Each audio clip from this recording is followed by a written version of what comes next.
Hello friends, welcome to channel. இன்னைக்கு எங்கள் வீட்டில் வெள்ளரிக்காய் கறி இல்லைனா குழம்பு இல்லைனா கூட்டு எப்படி வேணால் சொல்லிக்கலாம். ஆனால் சாப்பாடில் போட்டு விரசி சாப்பிட்றதுக்கு நல்லாயிருக்கும்.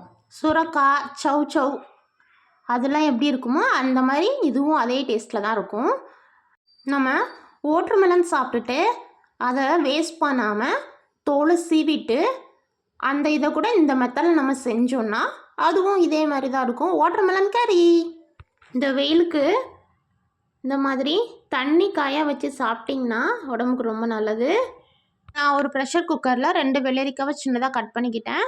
பாசிப்பருப்பு ஆட் பண்ணிக்கிட்டேன். உங்ககிட்ட துவரப்பருப்பு இருந்தால் கூட இங்கே துவரப்பருப்பு போட்டுக்கலாம்.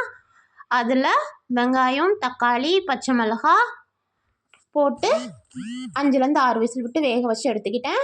அப்புறமா அதுக்கு ஒரு தாளிப்பை போட்டுட்டேன். நீங்களும் இதை ட்ரை பண்ணி பாருங்கள். சேந்தனை சப்ஸ்கிரைப் பண்ணிடுங்க ஃப்ரெண்ட்ஸ். லைக் பட்டனை ப்ரெஸ் பண்ணுங்க friends. Okay, tata, bye by.